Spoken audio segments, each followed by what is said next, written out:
Hello दोस्तों, स्वागत है आपका अपने YouTube चैनल सफलता की मंजिल में। दोस्तों, आज की इस वीडियो में हम अपनी जो संत रविदास लाइब्रेरी श्यामसुख के अंदर 16वें नंबर का जो HSC CT बेस पर वीकली टेस्ट हुआ है उसका सोल्यूशन करेंगे। इसके अंदर जो हमने पहला प्रश्न पूछा था वो था दोस्तों, निम्नलिखित पुस्तकों में से कौन सी पुस्तक में हरियाणा में बहने वाली नदियों का उल्लेख मिलता है। दोस्तों, इसके अंदर जो ऑप्शन दिए गए हैं अष्टाध्यायी, वामन पुराण, स्कंद पुराण, महाभाष्य है। दोस्तों, इसके अंदर जो इसका सही जवाब होगा वो तो होगा दोस्तों वामन पुराण। इससे पहले हम जो दूसरे जो इसके अंदर ऑप्शन दिए गए हैं उनके विषय में देखें तो अष्टाध्यायी। दोस्तों, अष्टाध्यायी का मतलब होता है कि क्योंकि इसके अंदर 8 अध्याय हैं तो इन्हीं 8 अध्यायों के नाम पर इसका नाम अष्टाध्यायी पड़ा है। और दोस्तों, इसके लिखने वाले जो थे वो थे पाणिनि ने इसको लिखा था, जो कि संस्कृत व्याकरण का सबसे प्राचीन ग्रंथ माना जाता है। दोस्तों, मैं यदि वामन पुराण की बात करूं तो इसके अंदर 9 रिवर्स का उल्लेख हमें देखने को मिलता है। इन 9 रिवर्स में सरस्वती, वैतरणी, मधुस्रवा, वासुनदी, कौशिकी, हेण्यवती, गंगा, मंदाकिनी, दृष्टवंती, इन जो 9 नदियों का नाम हमें इस वामन पुराण में देखने को मिलता है, जो हरियाणा के क्षेत्र में जो बहती थी, ऐसा इसके अंदर लिखा गया है। दोस्तों, सरस्वती नदी को छोड़कर बाकी सभी जो नदियां थी वो दोस्तों मौसमी नदियां थी, यानी कि वर्षा काल में बहने वाली नदियां थी। और जो सरस्वती नदी थी ये दोस्तों सदाबहार नदी थी। और दोस्तों, इसके अंदर जो कुरुक्षेत्र है उसको ब्रह्मव्रत का नाम दिया गया है और इसमें 7 प्रकार के वनों का उल्लेख भी हमें वामन पुराण के अंदर देखने को मिलता है। तो दोस्तों, इसका जो पहला जो अपना प्रश्न था इसका जो सही उत्तर होगा वो अपना बी ऑप्शन हो जाएगा, जिसमें कि वामन पुराण लिखा हुआ है। दोस्तों, अपना जो अगला प्रश्न है कि चीनी के बर्तनों के निर्माण का अध्ययन विज्ञान की किस शाखा के अंतर्गत किया जाता है। दोस्तों, इसके अंदर जो पैथोलॉजी है इसके अंदर तो हम रोगों का अध्ययन करते हैं। फिलाटेली के अंदर जो टिकट संग्रह जो कला होती है उसका अध्ययन किया जाता है। यूजेनिक्स के अंदर जो नस्ल सुधार होती है उसका अध्ययन किया जाता है। लेकिन जो सेरामिक्स होता है, सेरामिक्स के अंदर जो चीनी के बर्तनों का निर्माण होता है उसका अध्ययन किया जाता है। तो दोस्तों, सेरामिक्स विज्ञान की वह शाखा होती है जिसमें चीनी के बर्तनों के निर्माण का अध्ययन किया जाता है। दोस्तों, अपना जो अगला तीसरे नंबर का जो प्रश्न है, अधिकांश फोटो प्रिंटर इस तकनीक का प्रयोग करते हैं। तो दोस्तों, वो किस तकनीक का जो प्रयोग करते हैं वो इंकजेट का प्रयोग करते हैं। तो इसका ऑप्शन नंबर जो डी होगा वो इसका सही उत्तर हो जाएगा। ऋग्वेद में हरियाणा को किस नाम से संबोधित किया गया है। तो दोस्तों, इसका जो ऑप्शन नंबर सी होगा राज्य हरियाणा, वो इसका सही उत्तर हो जाएगा कि ऋग्वेद में हरियाणा को राज्य हरियाणा बोला गया है। और जो श्रीकंठ जनपद है ये दोस्तों हर्षवर्धन काल में हरियाणा को श्रीकंठ जनपद के रूप में जाना जाता था। दोस्तों, अपना जो अगला 5वें नंबर का प्रश्न है, वायु पुराण में मौर्य शासक बिंदुसार का क्या नाम हमें देखने को मिलता है। तो वो दोस्तों भद्रसार हमें देखने को मिलता है कि जो मौर्य शासक था बिंदुसार, वो वायु पुराण में भद्रसार के नाम से उल्लेखित उसको किया गया है। दोस्तों, इस प्रकार जो उसका ऑप्शन नंबर जो बी है वो इसका सही जवाब हो जाएगा। 6ठे नंबर का जो अपना प्रश्न है, महेंद्रगढ़ जिले की अटेला एवं टहला नामक स्थानों से कौन सा खनिज प्राप्त किया जाता है। तो दोस्तों, इसका नंबर ऑप्शन ए हो जाएगा, जो कि क्वार्ट्ज जिसके अंदर लिखा गया है। जो बी जो स्लेट पत्थर होता है ये दोस्तों रेवाड़े के कुंड नामक स्थान पर मिलता है।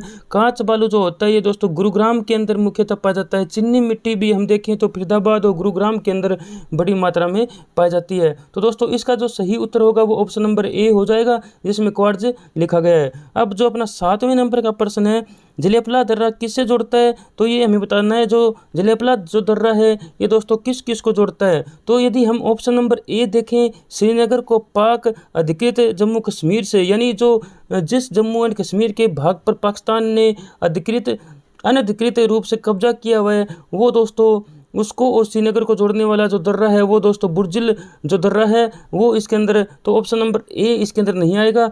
उत्तराखंड को जो तिब्बत से जोड़ने वाला जो लिपुलेख दर्रा होता है, लेकिन इसका जो ऑप्शन नंबर सी है, सिक्किम को तिब्बत से जोड़ने वाला जो दर्रा है वो दोस्तों जलेपला होता है। और इसके साथ साथ नाथुला दर्रा भी जो सिक्किम को तिब्बत से जोड़ता है। श्रीनगर को और जो लेह को जोड़ने वाला जोजिला दर्रा होता है। तो दोस्तों, इसका ऑप्शन नंबर जो सी हो जाएगा, जिसमें सिक्किम को तिब्बत से जोड़ते हुए जलेपला दर्रा को बताया गया है। तो C option is the right answer. अपना जो अगला प्रश्न है दोस्तों वो लिखा गया है कि 8वें नंबर का प्रश्न आता है, गणित के नोबेल जो पुरस्कार है एबल पुरस्कार 2025 से किसे सम्मानित किया गया है? तो दोस्तों इसका ऑप्शन नंबर ए को यदि हम देखें तो मिशेल तलाग्रांड जो है इसको 2024 में सम्मानित किया गया है। सी ऑप्शन जो लुइस कैफ्रेली है इसको 2023 में सम्मानित किया गया था। डेनिस सुलिवन जो है इसको 2022 में सम्मानित किया गया था। और अब जो 2025 में जो गणित के नोबेल पुरस्कार जिसको एबल पुरस्कार के नाम से जाना जाता है उसको दोस्तों मसाकी काशिवारा को सम्मानित किया गया है। तो इसका ऑप्शन नंबर जो बी है वो इसका सही जवाब हो जाएगा, जिसमें मसाकी काशिवारा लिखा गया है। अपना जो 9वें नंबर का प्रश्न है, अत्यंत हल्की मृदा के संबंध में जो इसमें कथन दिए गए हैं उन पर विचार करें। सामान्यतः यह मृदा शुष्क प्रदेश की है, इसमें वनस्पति तत्वों का अभाव रहता है, इसमें वायु अपर्दन बहुत कम होता है। दोस्तों जो सूखी जो हल्की मृदा होती है वो दोस्तों वायु अपर्दन तो होगी, क्योंकि वो हवा के साथ तो उड़ेगी, वो अपना स्थान छोड़ के दूसरे स्थान पर जरूर जाएगी। तो इसमें ऑप्शन नंबर जो 3 है वो तो आएगा ही नहीं। तो इसका ऑप्शन नंबर ए और 2 ये दोस्तों इसके अंदर ठीक हो जाएंगे। जो ऑप्शन नंबर सी के अंदर लिखा गया है 1 और 2 वो इसका राइट आंसर होगा, क्योंकि जो शुष्क प्रदेश होता है वहाँ पर हम देखते हैं कि हल्की मृदा होती है, क्योंकि वो ताप की वजह से उसमें जो नमी की मात्रा है वो दोस्तों कम हो जाती है और इसमें वनस्पतियों का अभाव भी पाया जाता है, क्योंकि शुष्क के जो प्रदेशों में होती है और जो नमी का अभाव होता है तो दोस्तों वहाँ पर वनस्पति का भी अभाव ही जो समानता रहेगा। और जो वायु अपर्दन तो होगा ही, क्योंकि हल्की मृदा है तो वो वायु के द्वारा अपना स्थान छोड़कर जो अन्य स्थान पर जरूर जो सिरकेगी। तो दोस्तों इस प्रकार से जो अपना ऑप्शन नंबर सी है जिसमें 1 और 2 लिखा गया है वो इसका सही उत्तर हो जाएगा। अपना जो अगला जो प्रश्न आता है 10वें नंबर का, इसमें दोस्तों जो 10 राजाओं का जो युद्ध हुआ था उसके बारे में पूछा गया है कि वो किस नदी पर हुआ था। तो दोस्तों जो इसमें रावी नदी है वो इसका सही उत्तर होगा, जो कि उस समय पुरुषोणी के नाम से जानी जाती थी। तो ऑप्शन नंबर जो बी है वो इसका सही जवाब हो जाएगा।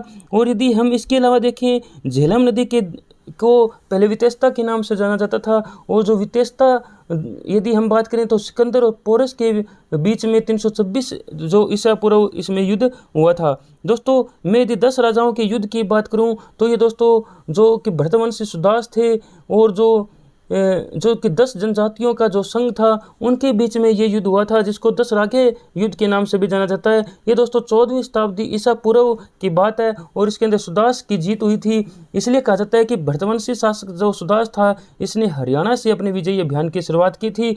और दोस्तों मैं इसके अलावा बताऊँ आपको कुछ और, तो कि रावी नदी को पहले पुरुषोणी नाम से जाना जाता था। तो ऑप्शन के अंदर यदि पुरुषोणी शब्द भी आ जाए तो भी हम उसको टिक करेंगे। तो इस क्वेश्चन के हिसाब से जो ऑप्शन नंबर जो बी है जिसमें रावी लिखा गया है वो दोस्तों इसका सही जवाब हो जाएगा। अपना जो अगला जो 11वें नंबर का प्रश्न है, वित्त मंत्री नायाब सिंह सैनी द्वारा वित्त वर्ष 2025-26 के लिए पेश बजट में युवा एवं खेल विभाग के क्षेत्र में कुल बजट राशि का कितना प्रतिशत आवंटित किया गया है। यदि हम हरियाणा के कुल बजट की बात करें तो वो दोस्तों 2,05,017.29 करोड़ रुपए का बजट जारी किया गया है। इनमें से 1921.79 करोड़ रुपए का बजट खेल एवं युवा विभाग को दिया गया है। तो दोस्तों इस प्रकार यदि हम इसका परसेंटेज निकालेंगे तो दोस्तों 0.957% आ जाएगा, जो कि ऑप्शन नंबर 1 में लिखा गया है। तो दोस्तों यदि हम देखें तो हर युवा एवं खेल विभाग है वो दोस्तों गौरव गौतम जी के पास है। तो यदि आपसे इसके जो मंत्रालय का जो मंत्री पूछा जाए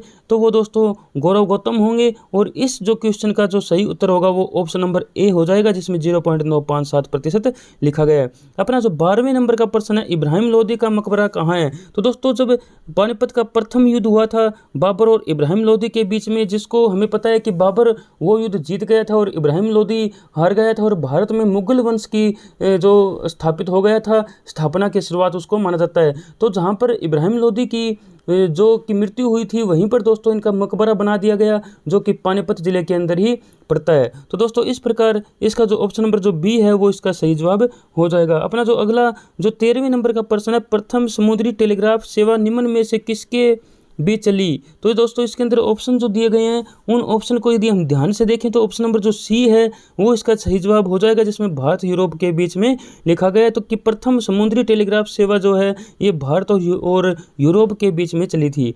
अब अपना जो 14वें नंबर का प्रश्न है, राष्ट्रपति पर महाभियोग कहाँ से लिया गया है। तो ये दोस्तों हम देखें तो ये यूएसए से लिया गया है, यूनाइटेड जो स्टेट्स ऑफ अमेरिका है यहाँ से ये लिया गया है। तो इसका ऑप्शन नंबर जो बी है वो इसका सही जवाब हो जाएगा। अगला जो अपना 15वें नंबर का प्रश्न आता है जिसमें लिखा है कि करनाल का युद्ध कब हुआ था। दोस्तों करनाल के युद्ध के विषय में मैं आपको बताऊं वो नादिर शाह और मोहम्मद शाह के बीच में हुआ था। वो दोस्तों कहते हैं कि सिर्फ 3 घंटे के अंदर अंदर नादिर शाह ने मोहम्मद शाह को हरा दिया था। और ये जो करनाल का युद्ध है ये दोस्तों 1739 ईस्वी में हुआ था। तो ऑप्शन नंबर जो डी है वो इसका सही उत्तर हो जाएगा। अगला जो अपना 16वें नंबर का प्रश्न आता है, हाल ही में 24वां विश्व सतत विकास शिखर सम्मेलन 2025 कहाँ हुआ? तो ये दोस्तों नई दिल्ली के अंदर हुआ है। तो इसका ऑप्शन नंबर जो ए है वो इसका सही उत्तर हो जाएगा। 17वें नंबर का प्रश्न है, सरजी अर्जन गांव की संधि के पश्चात हरियाणा पर किसका आधिपत्य हो गया? यहाँ पर दोस्तों यदि मैं सरजी अर्जन गांव की संधि की बात करूँ तो ये दोस्तों 30 दिसंबर 1803 को हुई थी। जो मराठा संघ के जो प्रमुख थे दौलत राव सिंधिया और जो अंग्रेजों के बीच में ये संधि हुई थी जो 30 दिसंबर 1803 को हुई थी। दोस्तों इसके अंतर्गत जो हरियाणा का क्षेत्र था वो अंग्रेजों के अधीन चला गया था। तो ऑप्शन नंबर जो ए है वो इसका सही उत्तर हो जाएगा। अपना जो 18वें नंबर का प्रश्न आता है, भूमि सुधार विशेष विधान के किस सूची से संबंधित है? तो ये दोस्तों हम देखें तो राज्य सूची के अंतर्गत आता है। यदि हमें पता है कि 7वीं जो अनुसूची है जिसमें राज्य और संघ के बीच में शक्तियों का बंटवारा किया गया है, इसमें दोस्तों 3 प्रकार की सूची आती है, जिसमें ऑप्शन में भी हम देख सकते हैं संघ सूची, राज्य सूची और समवर्ती सूची। लेकिन जो भूमि सुधार का विषय है ये दोस्तों राज्य सूची के अंतर्गत आता है। तो ऑप्शन नंबर जो बी है वो इसका सही जवाब हो जाएगा। 19वें नंबर का जो अपना प्रश्न है, 1919 में सर्वप्रथम हरियाणा में रोलट एक्ट का विरोध कहाँ हुआ था? तो दोस्तों ये अंबाला जिले में हुआ था। तो इसका ऑप्शन नंबर जो ए है वो इसका सही जवाब हो जाएगा। तो दोस्तों अपना जो अगला 20वें नंबर का प्रश्न है, निम्नलिखित में से कौन सी एक प्रकार की टेम्परेरी मेमोरी है? तो ये दोस्तों रैम होती है, RAM रैंडम एक्सेस मेमोरी होती है। तो इसका ऑप्शन नंबर जो डी है वो इसका सही जवाब होगा। दोस्तों अगला जो प्रश्न है, हरियाणा का चेरापूंजी किसे कहा जाता है? तो दोस्तों ये छछरौली को कहा जाता है। छछरौली वह स्थान है जहाँ पर हरियाणा के अंदर सबसे ज़्यादा वर्षा होती है और ये यमुनानगर जिले के अंदर पड़ता है। तो 21वें नंबर का जो क्वेश्चन है इसका सही जवाब होगा वो अपना ऑप्शन नंबर ए हो जाएगा। अपना जो अगला जो 22वें नंबर का प्रश्न है वो दोस्तों नवीनतम आर्थिक सर्वेक्षण 2024-25 के अनुसार हरियाणा में सेवा क्षेत्र के अंतर्गत अग्रिम अनुमानों के अनुसार कितने प्रतिशत वृद्धि का अनुमान लगाया गया है? यानी सेवा क्षेत्र में जो वृद्धि का हमारा जो अनुमान लगाया गया है नवीनतम आर्थिक सर्वेक्षण 2024-25 के द्वारा जो आया था, जो उसमें दोस्तों 8.4% सेवा क्षेत्र में विकास का जो अनुमान लगाया गया है कि इतने प्रतिशत इसमें वृद्धि की संभावना है, अनुमान है। तो 8.4 जो है जिसमें डी ऑप्शन है वो इसका सही जवाब हो जाएगा। तो 8.4% जिसमें लिखा गया है। अब अपना दोस्तों 23वें नंबर का प्रश्न आता है, किस मृदा में दालों की अच्छी कृषि की जाती है? तो दोस्तों जो अति हल्की मृदा होती है वहाँ पर दोस्तों दालों की अच्छी फसल होती है। तो ऑप्शन नंबर जो डी है वो इसका सही जवाब हो जाएगा। दोमट मिट्टी यानी कि जो काली मिट्टी होती है वो दोस्तों कपास की जो फसल के लिए अच्छी यानी उपयोगी मानी जाती है। बुलबुल झील की हम बात करें तो वो दोस्तों जींद जिले के अंदर आएगी। और एक दोस्तों कोयल झील भी है वो दोस्तों कैथल जिले के अंदर आएगी। तो 24वें नंबर का जो प्रश्न है उसका सही उत्तर अपना सी जो कि डी ऑप्शन हो जाएगा जिसमें कि जींद लिखा गया है।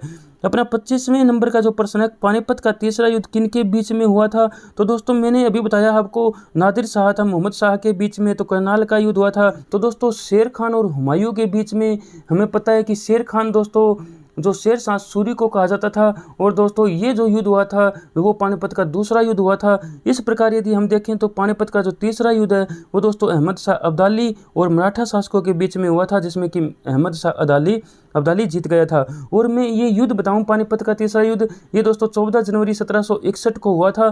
तो इसका ऑप्शन नंबर जो ए है वो इसका सही जवाब हो जाएगा। अपना जो 26वें नंबर का प्रश्न है, ताज़ा राज्य वन रिपोर्ट के अनुसार क्षेत्रफल के अनुसार हरियाणा के किस जिले में सबसे कम वन है?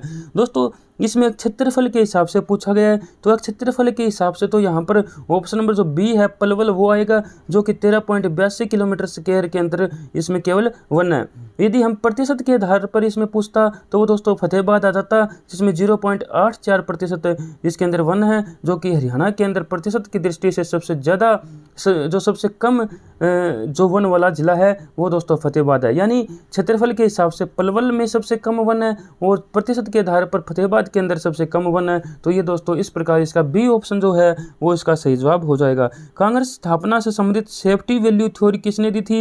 ये दोस्तों बी ऑप्शन इसके अंदर सही होगा, लाला लाजपत राय इसका सही उत्तर हो जाएगा। दोस्तों जब 1885 के अंदर कांग्रेस की स्थापना की गई थी तो दोस्तों इसको ऐसा माना गया था कि जो भारतीयों में जो असंतोष पैदा हो रहा था उसको दबाने दबाने के लिए, उसको दोस्तों शांत करने के लिए ही कांग्रेस की स्थापना की गई थी। और इसको उस समय जो हमारा वायसराय था वो दोस्तों डेफरिन था, तो इसको जो डेफरिन की मस्तिष्क की उपज भी कांग्रेस को कहा जाता है। तो दोस्तों ये हालांकि जो कांग्रेस का योगदान हम आज़ादी में जो दिया था उसको हम नकार नहीं सकते।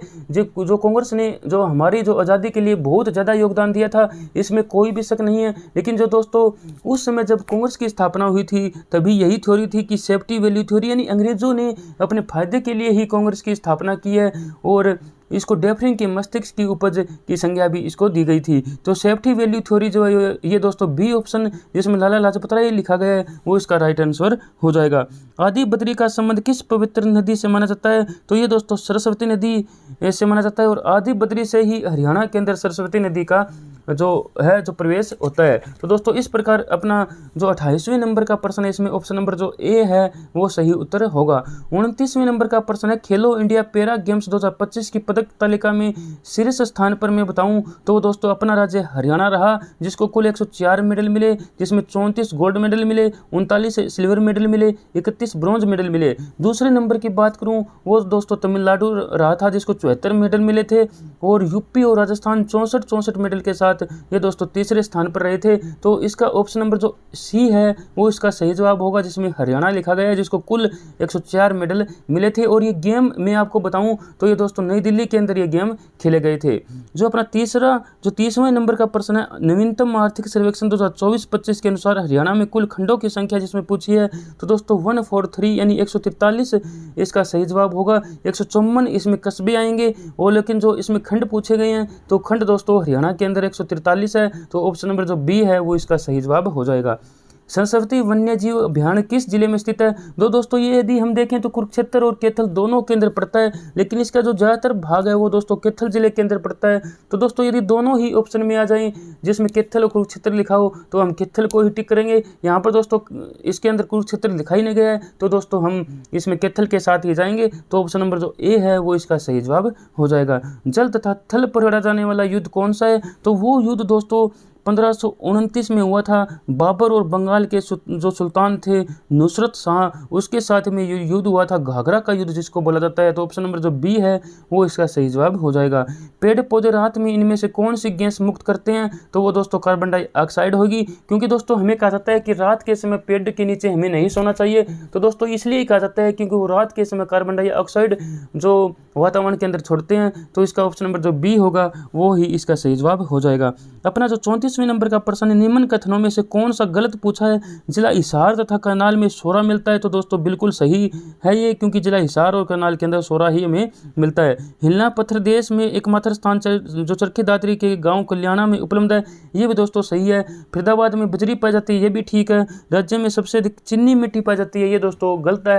राज्य के अंदर सबसे ज़्यादा चीनी मिट्टी नहीं पाई जाती है। तो इसका ऑप्शन नंबर जो डी है वो इसका सही उत्तर हो जाएगा, जो कि गलत है इसके ऑप्शन के हिसाब से। अब दोस्तों अपना जो 35वें नंबर का प्रश्न है बुढ़िया का रंग महल अवस्थित है, ये दोस्तों कहाँ पर अवस्थित है? यहाँ पर दोस्तों आपको नारनौल और यमुनानगर के अंदर थोड़ा कन्फ्यूजिंग हमें रहता है, लेकिन जो इसका सही जवाब होगा वो सी ऑप्शन जिसमें यमुनानगर लिखा गया है वो इसका सही जवाब होगा। इसको दोस्तों बिरबल ने बनवाया था जो कि अकबर का एक दरबारी था। तो दोस्तों इसका जो ऑप्शन नंबर जो सी होगा वो इसका सही जवाब होगा। अपना जो अगला 36वें नंबर का प्रश्न है मुख्यमंत्री एवं वित्त मंत्री नायाब सिंह सैनी द्वारा वित्त वर्ष 2025-26 के लिए कुल कितनी राशि का बजट जारी किया गया है? ये दोस्तों मैंने अभी पीछे बताया था आपको। तो इसका ऑप्शन नंबर जो ए है वो सही जवाब हो जाएगा, जिसमें 2,05,017.29 करोड़ रुपए लिखा गया है। तो इतना बजट जो राशि का बजट है वो अब की बार 2025-26 जो है उसकी जो वित्त वर्ष के लिए हमारे जो मुख्यमंत्री है जो कि वित्त मंत्री भी है नायाब सिंह सैनी जी, उनके द्वारा जारी किया गया है, उनके द्वारा पेश किया गया था। भाखड़ा नहर द्वारा हरियाणा के किन जिलों की सिंचाई की जाती है? इसके अंदर जो डी ऑप्शन है वो इसका सही होगा, जिसमें सिरसा एवं हिसार लिखा गया है। तो ये इसका सही उत्तर हो जाएगा। सिरसा और हिसार जिले के अंदर भाखड़ा नहर के द्वारा सिंचाई की जाती है। विंडोज ऑपरेटिंग सिस्टम जो है वो दोस्तों 38वें नंबर के अंदर वो MS आ जाएगा, ये ऑप्शन इसका सही होगा। पंचाल महाजनपद की राजधानी कापिल्य थी, तो ऑप्शन नंबर ए इसके अंदर भी सही होगा। राज्य लोक सेवा आयोग के अध्यक्ष की नियुक्ति दोस्तों जो राज्यपाल होता है वो हमारे संवैधानिक जो प्रमुख होता है, यानी राज्य का संवैधानिक प्रमुख पूछा जाए वो दोस्तों राज्यपाल ही होता है, क्योंकि राज्यपाल ही देखते हैं कि जो राज्य में कार्य हो रहा है वो संविधान के अनुरूप हो रहा है नहीं हो रहा है, यदि उसको कुछ इसमें गड़बड़ लगती है तो दोस्तों राष्ट्रपति को अपनी इसकी सूचना देता है। और जो संवैधानिक जो प्रमुख होने के कारण जो संवैधानिक जितने भी पद होते हैं उन पे दोस्तों जो राज्यपाल ही उनकी नियुक्ति करता है। तो ये राज्य लोक सेवा आयोग है, ये एक संवैधानिक पद होता है क्योंकि संविधान में इसका अंदर हमारे उल्लेख भी देखने को मिलता है। तो राज्यपाल इसका सही उत्तर हो जाएगा, जिसमें कि ऑप्शन नंबर डी लिखा गया है। अब अपने दोस्तों अब अपना जो मैथ और जो रीजनिंग के क्वेश्चन शुरू होते हैं दोस्तों, इस फॉर्मेट के अंदर जिस फॉर्मेट के अंदर मैं आपको ये सोल्यूशन करा रहा हूँ, इस फॉर्मेट के अंदर ऐसा तो संभव नहीं है कि मैं इन सभी क्वेश्चंस जो कि मैथ और जो रीजनिंग के हैं इनको मैं निकाल कर आपको बता सकूँ। लेकिन दोस्तों मैं पूरी की पूरी कोशिश करूँगा कि मैं आपको वो सब बताऊँ जिनकी वजह से ये क्वेश्चन आप आसानी से हल कर सकें। और दोस्तों मैं ये भी कोशिश करूँगा कि एक और वीडियो में लेकर आऊँ जिसमें मैं मैथ और जो रीजनिंग है उनका मैं कंप्लीट सोल्यूशन आपको दूँ। दोस्तों अपना जो 41वें प्रश्न जो है वो अपना मैथ का ही है। इसके अंदर इसमें जो भिन्न दी गई है उसमें सबसे जो बड़ी भिन्न पूछा है। तो दोस्तों यदि हम इन भिन्नों को हम देखें तो परसेंटेज में भी निकाल के दे सकते हैं, इसको हम भाग करके भी देख सकते हैं। तो यदि हम ये करके देखेंगे तो हमारा बी ऑप्शन जो है जिसमें 8/11 लिखा गया है वो अपना सही उत्तर हो जाएगा।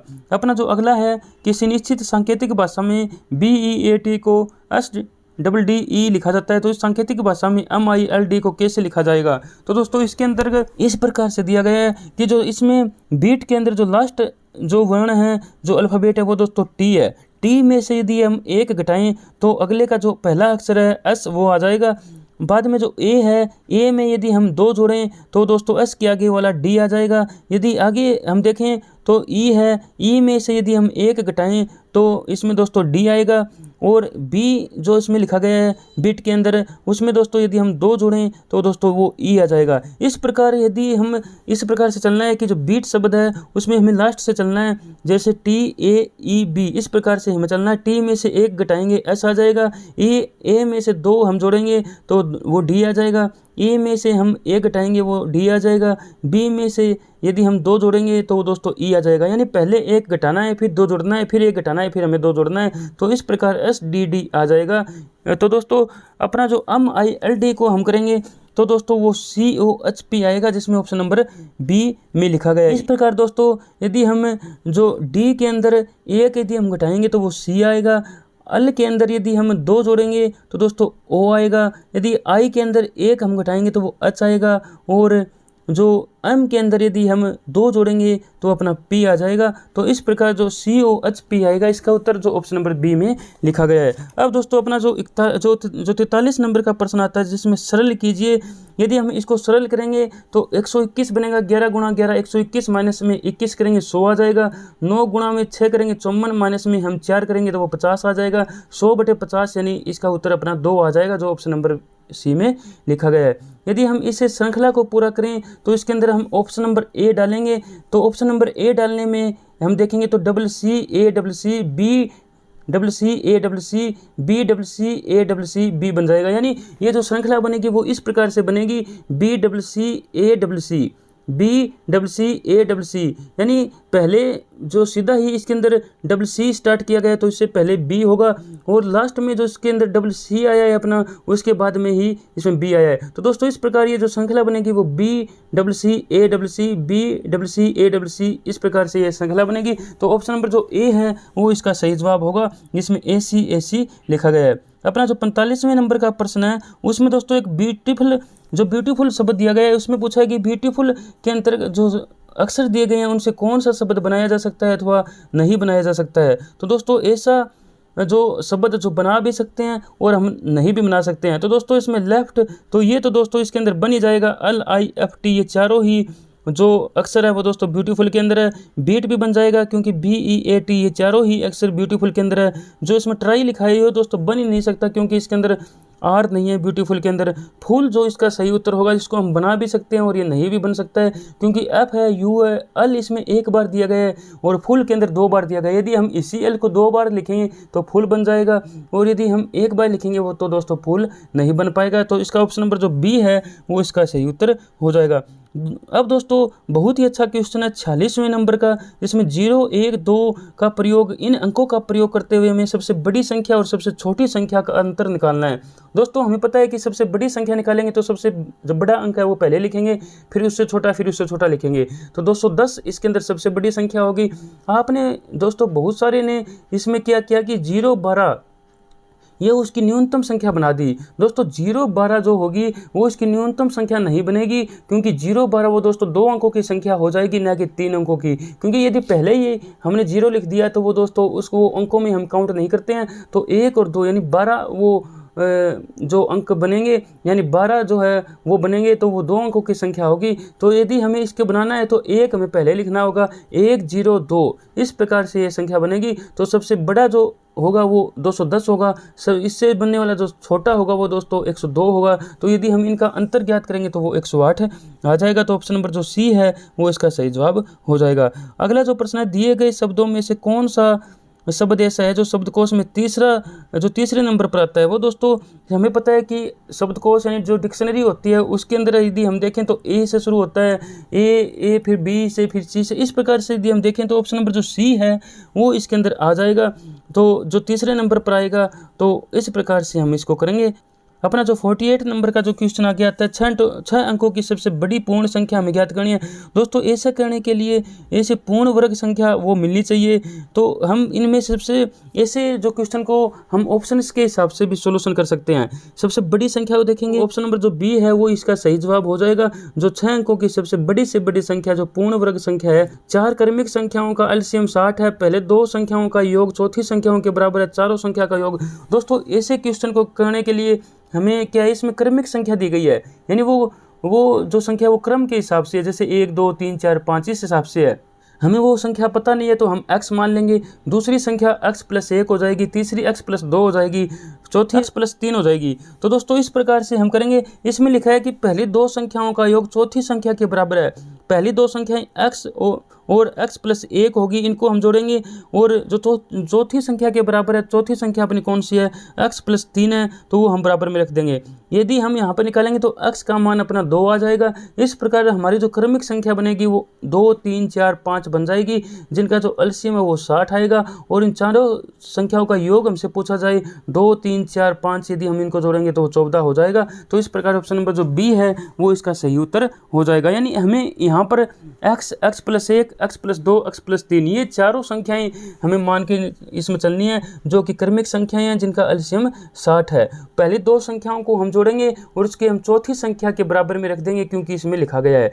फिर हम x का मान निकालेंगे तो 2 आ जाएगा, x की जगह हम 2 रखेंगे तो 2, 3, 4, 5 ये संख्याएं आ जाएंगी, और हमारी जो इनका योग करेंगे तो वो 14 आ जाएगा। ऑप्शन नंबर जिसमें बी में लिखा गया है, तो ऑप्शन नंबर जो बी है वो इसका सही जवाब हो जाएगा।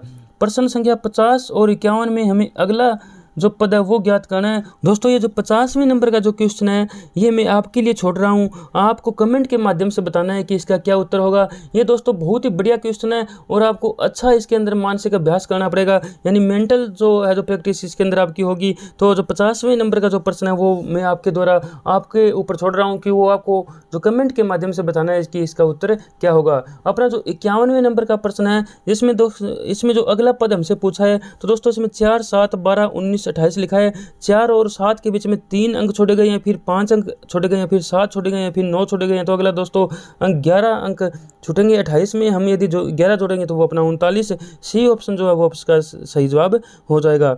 अगला जो प्रश्न है 52वें नंबर का, एक परीक्षा में 92% छात्र पास हुए और 480 छात्र फेल हुए, उस परीक्षा में कितने छात्र शामिल हुए थे। दोस्तों 92% छात्र पास हुए हैं, तो दोस्तों फेल कितने हुए होंगे, फेल दोस्तों 8% छात्र हुए होंगे, और 480 छात्र फेल हुए हैं, तो यानी 480 छात्र दोस्तों वो 8% के बराबर है। हमें इसका 100% निकालना है, यानी इसमें कुल संख्या निकालनी है छात्रों की। हम इसको 100 से हम इसको गुना कर देंगे, यानी 480 बटे में 8 गुना में 100, तो इसका दोस्तों उत्तर सी ऑप्शन आ जाएगा। जाएगा, जिसमें कि 6,000 रुपये, जो जिसमें 6,000 लिखा गया है, यानी 6,000 जो इसमें कुल छात्रों की संख्या हो जाएगी जो कि परीक्षा में भाग लिए थे। दोस्तों अगला जो 53वें नंबर का जो प्रश्न है, 65 ग्राम 2 किलोग्राम का कितना प्रतिशत है। हमें पता है दोस्तों 2 किलोग्राम में 2000 ग्राम होते हैं, तो हमें इसका परसेंटेज निकालना है। तो 65 बटे में 2000 कर देंगे, गुणा में 100 कर देंगे, तो दोस्तों इसमें 13/4 आ जाएगा। गुणा में 100 करेंगे परसेंटेज निकालने के लिए। ऑप्शन के हिसाब से हम देखेंगे तो ऑप्शन नंबर ए जो है वो इसका सही उत्तर हो जाएगा, जिसमें 13/4% लिखा गया है। 54वें नंबर का है, रमन को कोई वस्तु निश्चित मूल्य पर बेचने 20% का लाभ होता है। यदि हम वह वस्तु को ₹8 और अधिक में बेचती है तो उसे 30% का लाभ होता है। ऐसा ही 16 वस्तुओं का क्रय मूल्य हमें निकालना है। तो दोस्तों ऑप्शन नंबर जो सी है, जिसमें 1280 लिखा गया है, वो इसका सही जवाब होगा। दोस्तों मैं पूरी कोशिश करूंगा कि इन जो क्वेश्चंस को मैं आपको एक और वीडियो लाकर मैं उसको डिटेल्स से मैं आपको समझाऊंगा। तो दोस्तों इसका जो 54वें नंबर का जो प्रश्न है, उसका सी ऑप्शन है वो इसका राइट आंसर होगा। दोस्तों मैं यहाँ पर कुछ लिमिटेशंस है, जिसकी वजह से मैं जिस फॉर्मेट में ये वीडियो करा रहा हूँ उस वीडियो में मैं आपको इसमें समझाने में दिक्कत है, तो दोस्तों मैं समझा नहीं पाऊंगा। लेकिन दोस्तों इसका जो मैं आपको उत्तर बता देता हूँ, जिसमें ऑप्शन नंबर जो सी है वो इसका सही जवाब होगा, जिसमें 1280 लिखा गया है। 55 से 37 तक प्रत्येक प्रश्न में दोस्तों इसके अंदर क्या है कि अंक और अक्षर दिया गया है। अक्षर को वो कोड के रूप में दिया गया है, जैसे 3 को ब के रूप में लिखा गया है, 6 को मैं के तौर पर, 2 को पै के तौर पर। हमें 91, 87, 65 का पूछा है 55वें नंबर का, तो 9 का कोड 9 के नीचे हमें देखना है तो वो है आ जाएगा, और 1 का कोड हमें देखना है तो वो डै आ जाएगा, और 8 का कोड हम देखें तो वो फै आ जाएगा, 7 का कोड हम देखें तो वो रै आ जाएगा, 6 का कोड हम देखेंगे तो वो मैं आ जाएगा, 5 का कोड हम देखें तो वो सै आ जाएगा। तो ऑप्शन नंबर जो डी है वो इसका सही जवाब हो जाएगा, जिसमें कि है डै फै रै मै सै लिखा गया है, और यही इसका सही उत्तर होगा। यदि हम 56वें नंबर के जो क्वेश्चन देखें, जिसमें कि 12,845 लिखा गया है, तो सबसे पहले दोस्तों यहाँ पर हमें 1 का कोड देखना होगा जिसमें डै लिखा गया है, हमें 2 का कोड हमें देखना होगा जिसमें पै लिखा गया है, और 8 का कोड हमें देखना होगा जिसमें कि फै लिखा गया है, और इसमें हमें 4 का कोड देखना है तो इसमें दोस्तों इसमें कै लिखा गया है, और हमें 5 का कोड देखना है तो दोस्तों सै लिखा गया है। तो दोस्तों इसका भी डी ऑप्शन जो है वो इसका सही जवाब हो जाएगा, जिसमें कि डै पै फै कै सै लिखा गया है। दोस्तों अपना अगला जो 57वें नंबर का जो प्रश्न है, उसमें दोस्तों जो संख्या दी गई है वो दोस्तों 21, 35, 49 दी गई है। तो दोस्तों 21 के अंदर जो 2 का है वो दोस्तों पै आ जाएगा, 1 का दोस्तों डै आ जाएगा, और जो 3 का है वो दोस्तों इसमें बै आ जाएगा, और जो 5 का है वो दोस्तों इसमें सै आ जाएगा, 4 का कै आ जाएगा, और इसके अंदर जो 9 है 9 का दोस्तों है आ जाएगा। तो इस प्रकार हम देखेंगे तो इसका जो ऑप्शन नंबर जो अपना ए होगा वो इसका सही जवाब हो जाएगा, जिसमें कि पै डै बै सै कै है लिखा गया है। तो ऑप्शन नंबर ए जो है वो 57वें नंबर का जो क्वेश्चन है उसका सही जवाब हो जाएगा। अब दोस्तों अपना जो 58वें नंबर का प्रश्न है, एक व्यापारी 8400 बकरी की दर से 2 बकरी बेचता है। एक बकरी को 20% लाभ पर बेचता है, लेकिन पूरे सौदे पर उसे न तो हानि होती है और न ही लाभ होता है। तो यानी ये दोस्तों सिंपल है कि उसने दूसरी बकरी है वो हानि पर बेची होगी, तो दूसरी बकरी को कितने प्रतिशत हानि पर उसने बेचा है ये हमें बताना है। तो दोस्तों इसके अंदर यदि हम करेंगे तो दोस्तों इसका ऑप्शन नंबर जो अपना सी है वो इसका सही जवाब होगा, जिसमें 100/7% जिसमें लिखा गया है। इसके लिए दोस्तों मैं पूरी कोशिश करूंगा कि एक और वीडियो में लेके आऊं जिसमें इनका डिटेल सोल्यूशन मैं आपको कराऊं, लेकिन अभी के लिए दोस्तों मैं आपको इसका उत्तर और सिर्फ और आंसर बता रहा हूं कि सी ऑप्शन है वो इसका सही जवाब होगा। 59वें नंबर का जो प्रश्न है, कोई राशि साधारण ब्याज की दर पर 12 वर्षों में दोगुनी हो जाएगी।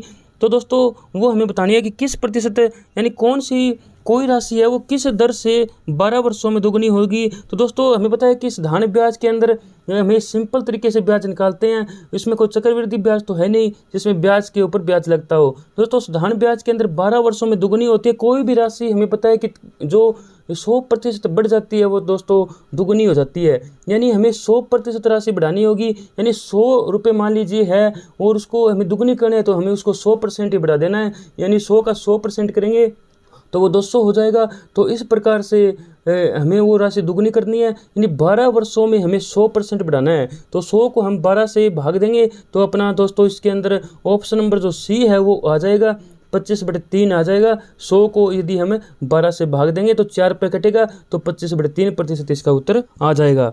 अपना जो अगला प्रश्न है 60वें नंबर का, एक व्यक्ति उत्तर की ओर घूमता है, थोड़ी देर बाद वह अपने दाहिनी और थोड़ा आगे जाकर अपने बाएं घूम जाता है, अंत में एक किलोमीटर का फासला पार कर वह पुनः अपने बाएं घूमता है। अब वह किस दिशा में जा रहा है? इसका दोस्तों सही उत्तर होगा वो दोस्तों डी ऑप्शन हो जाएगा, जिसमें कि पश्चिम लिखा गया है। इस जो क्वेश्चन को यदि हम करके देखेंगे तो अपना डी ऑप्शन जो है पश्चिम, वो इसका सही जवाब होगा।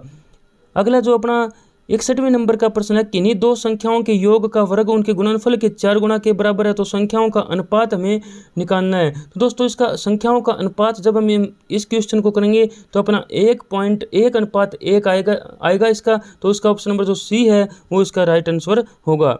62वें नंबर का जो प्रश्न है, एक दूध वाले के पास 15 लीटर का ड्रम है जिसमें 9 लीटर दूध है। इसमें ड्रम को पानी से भर दिया गया है। अब मिश्रण को आधा लीटर निकाला जाता है, तो निकाले गए मिश्रण में दूध की मात्रा हमें पूछी है, जो कि मिलीलीटर के रूप में हमें निकालनी है। दोस्तों ऐसे क्वेश्चंस को करने के लिए हमें पता है कि जो वो ड्रम है उसके अंदर 15 लीटर उसके अंदर आता है, तो दोस्तों उसमें 9 जो लीटर है वो तो दोस्तों दूध है, बाकी पानी से भर दिया जाता है, यानी 6 लीटर उसके अंदर पानी भर दिया जाता है। तो उनका जो रेशो हम देखेंगे वो 3:2 का रेशो आ जाएगा। और इसमें लिखा है कि वो आधा लीटर इसमें से निकालता है, तो आधा लीटर का मतलब है कि वो दोस्तों इसके अंदर 500 मिलीलीटर निकालता है। तो उसके अंदर जो दूध और पानी का अनुपात होगा वो दोस्तों 3:2 ही हो जाएगा।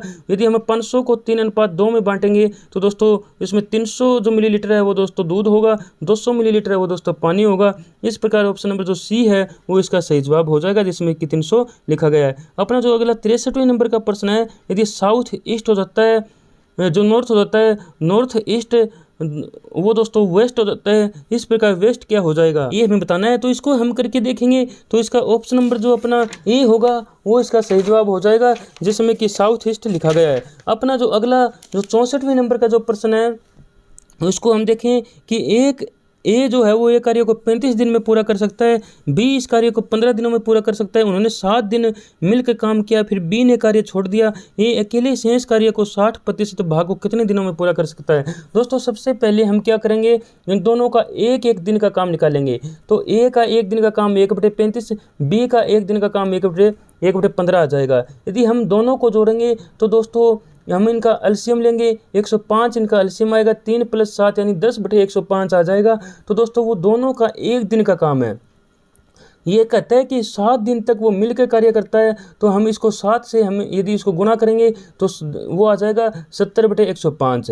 तो ये दोस्तों 7 दिनों तक दोनों ने मिलकर काम किया है, 70/105 कार्य पूरा हो चुका है। जो बाकी बचा है यानी 105 में से 70 कार्य पूरा हो चुका है, जो बाकी बचा है वो दोस्तों 35 बचा है, तो 35/105 कार्य रह गया है। इसका दोस्तों 60% कार्य करना है। इसको यदि हम 60% निकालेंगे तो वो दोस्तों 7/35 आ जाएगा, 7/35 आ जाएगा। अब इस कार्य को ए को करना है, हमें पता है कि वो 7/35 जो कार्य को करना है और 1 दिन में वो करता है वो 1/35 करता है, यानी 7/35 कार्य को करना है, 1 दिन में वो 1/35 करता है। तो दोस्तों इस प्रकार वो 7 दिन में इस कार्य को कर पाएगा। तो ऑप्शन नंबर जो ए है वो इसका सही जवाब हो जाएगा, जिसमें कि 7 लिखा गया है। जो 65वें नंबर का प्रश्न आता है जिसमें लिखा है कि एक व्यक्ति 8 किलोमीटर प्रति घंटे की चाल से चलता है, वह प्रत्येक किलोमीटर के बाद में 4 मिनट आराम करता है, उसे 6 किलोमीटर की दूरी तय करने में 65 मिनट का समय लग जाएगा। तो इसका ऑप्शन नंबर जो डी है वो इसका सही जवाब हो जाएगा। अपना जो 66वें नंबर का प्रश्न है, एक महिला एक जो दोस्तों इस क्वेश्चन को यदि हम करेंगे, इस पूरे को सोल्यूशन करेंगे तो इसका ऑप्शन नंबर जो सी है वो इसका सही जवाब होगा, जिसमें माँ और पुत्र इसमें लिखा गया है। तो ऑप्शन नंबर जो सी है वो इसका सही जवाब हो जाएगा, माँ और पुत्र। अपना जो अगला जो 67वें नंबर का प्रश्न है, इसमें दोस्तों ऊपर जो चित्र दिया गया है वो जो नीचे 4 चित्रों में से एक में छिपा हुआ है वो हमें निकालना है। तो ऑप्शन नंबर जो सी है वो इसका सही जवाब होगा। दोस्तों हमें स्पष्ट रूप से दिखाई दे रहा है जो सी है, सी के अंदर जो बीच में जो इसमें दिया हुआ है वो दोस्तों ऊपर जो हमें चित्र दिया गया है वो हमें साफ साफ दिख रहा है। तो ऑप्शन नंबर जो सी है वो इसका सही जवाब हो जाएगा। अपना जो अगला जो प्रश्न है दोस्तों जो 68वें नंबर का आता है उसमें लिखा है दोस्तों, एक व्यक्ति 8 घंटे में धारा की दिशा में 30 किलोमीटर दूरी तय करके वापस आ जाता है, यानी 30 किलोमीटर जाता है 30 किलोमीटर आता है, यानी टोटल वो 60 किलोमीटर निकालता है। यदि शांत जल में नाव की चाल धारा की चाल की 4 गुनी है तो धारा की चाल हमें ज्ञात करनी है। दोस्तों ये सवाल हम ऑप्शंस के हिसाब से भी कर सकते हैं। हमें पता है कि जो व्यक्ति है वो शांत जल में जो उसकी जो चाल है जो नाव की वो 4 गुनी है, तो हमें धारा की चाल ज्ञात करनी है। धारा की चाल, इसका जो सही उत्तर होगा वो दोस्तों बी ऑप्शन हो जाएगा, जिसमें 2 किलोमीटर प्रति घंटा लिखा गया है। इस हिसाब से देखें तो दोस्तों 2 किलोमीटर धारा की चाल है, शांत जल में नाव की चाल 4 गुनी है, यानी 8 किलोमीटर प्रति घंटा हो जाएगी। धारा की दिशा में जाएगा तो 8 और 2 किलोमीटर यानी 10 किलोमीटर प्रति घंटे की दर से चलेगा। 30 किलोमीटर दूरी के उसको तय करनी है तो दोस्तों उसको 3 घंटे लगेंगे। यदि वो धारा के विपरीत दिशा में जाएगा तो जो कि धारा है वो दोस्तों उसको बेग धकेलेगी, यानी 8 किलोमीटर की गति से नाव चलेगी, 2 किलोमीटर की गति से धारा चलेगी, तो उसकी जो नाव की चाल है वो 6 किलोमीटर प्रति घंटा रह जाएगी और उसको 30 किलोमीटर की दूरी तय करने में उसको दोस्तों 5 घंटे लग जाएंगे। इस प्रकार उसका ऑप्शन नंबर जो बी है वो इसका सही जवाब हो जाएगा। अगला जो अपना 69वें नंबर का प्रश्न है जिसमें लिखा है कि निम्नलिखित शब्दों को प्राकृतिक रूप के अवरोही क्रम में लिखकर अंतिम शब्द ज्ञात करो। हमें दोस्तों अंतिम शब्द ज्ञात करना है। अवरोही का मतलब क्या होता है, सबसे जो पहले सबसे बड़ा आएगा, फिर उससे छोटा, फिर उससे छोटा, फिर उससे छोटा, अंत में सबसे छोटा हमें लिखना है। सबसे बड़ा इनमें नगर होगा, दूसरे नंबर पर जो होगा वो दोस्तों गली होगा, तीसरे नंबर पर जो सबसे छोटा होगा वो दोस्तों इसके अंदर पड़ोस आ जाएगा और जो सबसे छोटा होगा वो दोस्तों परिवार आ जाएगा। तो हमें सबसे अंत में पूछा है तो सबसे अंत में परिवार आ जाएगा, जो ऑप्शन नंबर ए में लिखा गया है। अब हमें एक आकृति दी गई है और आकृति का हमें ये सब बताना है कि किस डिज़ाइन, हम कौन सा डिज़ाइन इसके अंदर लें कि आगे जो आकृति है वो अपनी पूरी हो जाए। तो इसका ऑप्शन नंबर जो डी है वो हम लेंगे, जिससे ये आकृति पूरी हो जाएगी। हमें पता है कि ये एक दिशा में घूम रही है। ये पहले इसका जो है वो मुख उत्तर दिशा की तरफ है, फिर वो पूर्व की तरफ आया, फिर वो दक्षिण की तरफ आया, अब दोस्तों पश्चिम की तरफ होगा। तो दोस्तों इस प्रकार हम देखें तो डी ऑप्शन है वो इसका सही उत्तर आ जाएगा। अब अपने जो लैंग्वेज के प्रश्न है इंग्लिश और हिंदी के वो हम करते हैं। दोस्तों इंग्लिश के उत्तर में आपको बताता हूँ। इनमें दोस्तों 71वें प्रश्न के अंदर जो कीन का एटोनियम हमें पूछा है तो इसका डल हो जाएगा, ऑप्शन नंबर ए हो जाएगा। सिनोनियम हमें पूछा है नोबेल का, तो इसका दोस्तों ऑप्शन नंबर जो सी होगा वो इसका सही उत्तर होगा। जो 73वें नंबर का हमें पूछा है, जो एक जो मुहावरा दिया गया है, ये डायमंड इन रफ इसमें दिया गया है, इसका जो दोस्तों सही उत्तर होगा वो बी ऑप्शन हो जाएगा। जो और दोस्तों इसमें बी ऑप्शन के अंदर जो लिखा गया है फुली जो ट्रेंड लिखा गया है वो इसका सही उत्तर हो जाएगा। अपना जो अगला जो प्रश्न जो 74वें नंबर का है, इसमें दोस्तों वन वर्ड सब्स्टिट्यूशन है। What a collection of poems called, हम जो कॉल इसे हम क्या कहेंगे, उसको हम दोस्तों एंथोलॉजी कहते हैं। तो ऑप्शन नंबर जो डी है वो इसका सही उत्तर हो जाएगा। 75वें नंबर का जो फाइंड एरर हमें देखनी है सेंटेंस के अंदर, तो दोस्तों हम देखेंगे वो मोर स्मार्टर हो जाएगी। तो ये दोस्तों हमें इस प्रकार से करना है, ए बी सी डी ये हमें एक जगह पर लगा के इनको करना है। तो दोस्तों इसमें जो बी है वो दोस्तों इसके अंदर गलत होगा इस सेंटेंस के अंदर, तो बी ऑप्शन इसका सही उत्तर हो जाएगा। 76वें नंबर का जो प्रश्न है इसमें हमें क्या करना है कि the book is laying the table, हमें इसका इसकी प्रपोजिशन देखनी है तो ओन आएगी, यानी जो टेबल के जो बुक होती है वो दोस्तों सप्रेस करती है, तो हम इसको ओन शब्द का यहाँ पर यूज करेंगे तो ओन यहाँ पर आ जाएगा। हमें जो गलत जो स्पेल्ड है वो हमें निकालना है, वो हमें देखना है। तो दोस्तों जो 77वें नंबर का जो अपना उत्तर है वो दोस्तों बी हो जाएगा। तो बी ऑप्शन है वो इसके अंदर रोन वो गलत स्पेल्ड है इसकी, तो इस प्रकार बी इसका सही उत्तर होगा। अगला 78वें नंबर का प्रश्न आता है, उसमें दोस्तों चेंज द नरेशन इसमें पूछा है, तो इसका ऑप्शन नंबर जो ए है वो इसका सही जवाब होगा। 79वें का देखें तो इसका ऑप्शन नंबर जो डी है वो इसका सही जवाब होगा। 80वें नंबर के अंदर इसमें 2 ब्लैंक्स इसके अंदर दिए गए हैं, तो डी ऑप्शन इसमें आएगा टू लेट और डू, वो इसका सही उत्तर हो जाएगा। 81वें के अंदर हम इसको करेंगे तो समथिंग आएगा इस ब्लैंक के अंदर। 82वें के अंदर डी आएगा, आइदर ए और बी आएगा। तो इस प्रकार से हम इसको करेंगे। जो कि इसमें 83वें नंबर के अंदर जो हम इसको करेंगे तो वो स्वीट आ जाएगा, यानी दीज फ्लावर्स स्मेल स्वीट, इसका सही उत्तर होगा। 84वें के अंदर the teacher asked me Frank I had completed my homework, इसके अंदर दोस्तों हम देखेंगे तो वो इफ़ आएगा, तो ए ऑप्शन इसका सही उत्तर होगा। 85वें के अंदर हम इसको करेंगे I hope everyone something from this, तो हैज लर्न्ड इसके अंदर आएगा, तो सी ऑप्शन इसका सही उत्तर हो जाएगा।